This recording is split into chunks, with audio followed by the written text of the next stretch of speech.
नहीं, पुरानी चीज़ कब की है, क्या है, ये सब तो बहुत ज़्यादा नहीं पता है।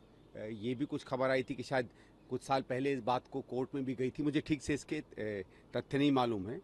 कल जो टीवी पर जैसे कम से कम देखा, वो ये लगा कि शायद कुछ इसमें कई लोगों ने इसमें डोनेशन दिया है, लेकिन उसमें पासपोर्ट नंबर, कुछ मोबाइल नंबर रिपीट हो रहे हैं। जैसे अगर दो आदमी एक ही पासपोर्ट नंबर से अगर पैसा दें तो उसमें संदेह होता है। तो ये अगर तो उसमें बात सही है कि ठीक है, लोगों ने दिया है जेन्युइनली और कोई उसमें फरेब नहीं है, तो उसमें आम आदमी पार्टी अपने तथ्य सामने कर दे तो कोई दिक्कत नहीं होगी।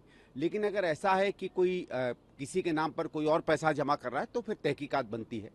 बट दिक्कत वही है ना कि ईडी हर चीज़ चुनाव के समय जो करती है उससे एक संदेह पैदा होता है, और ये भरोसा नहीं लगता है कि सही में वो जेन्युइनली कोई चीज़ को देख रही है या उसको चुनाव को मद्देनज़र करके रख रही है।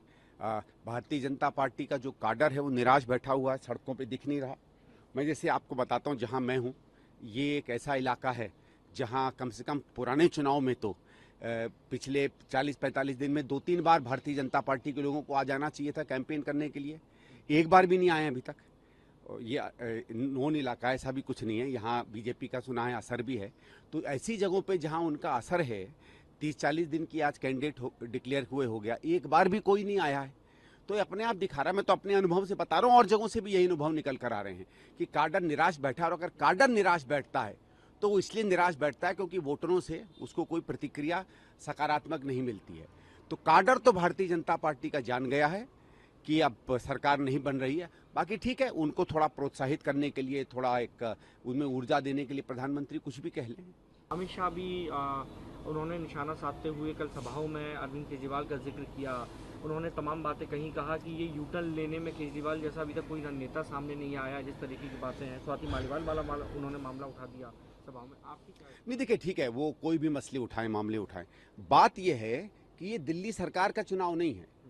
हम लोग तो वही बार बार कह रहे हैं ना कि दिल्ली सरकार से संबंधित अरविंद केजरीवाल ने क्या किया, क्या नहीं किया, ये उसका चुनाव नहीं है। हमने भी अपने गठबंधन क्यों हुआ है इस पर भी बार बार इस बात को स्पष्ट किया है कि लोकसभा या भारत सरकार के कामकाज पर जो सवाल उठे हैं, जो उसने चिंताजनक बातें करी हैं, देश में जिस तरीके से एक ऐसी सरकार आई है जिसका कोई असर नहीं दिखता है, सकारात्मक असर नहीं दिखता है, उसकी बातें क्यों नहीं करते हैं। भाई ये भी बताएं, आप 10 साल से दिल्ली में हैं, आपके हाथ में डीडीए है, आपके हाथ में ज़मीनें हैं, आपके हाथ में बहुत से और निर्माण कार्य की शक्ति है। आपने दिल्ली के लिए क्या किया? और खासकर गृह मंत्री तो विशेषकर, उसके हाथ में दिल्ली की बहुत कुछ अधिकार होते हैं। आपने दिल्ली के लिए क्या किया, ये भी तो बताइए। चलो, कोई और खराब है, कोई और खराब नहीं है, वो हम 6 महीने 8 महीने बाद दिल्ली सरकार का चुनाव होगा, ये तमाम चीज़ें आप तब हमें बताइएगा। आज आप पूरे देश में जाके कह रहे हैं कि आपने अभूतपूर्व विकास कर दिया। आपने ये कहा कि जो 70 साल में नहीं हुआ, हमने 70 महीने, ये पता नहीं जितना है इतने महीने में कर डाला। तो दिल्ली में भी भाई हमें गिना दें क्या क्या काम किए हैं।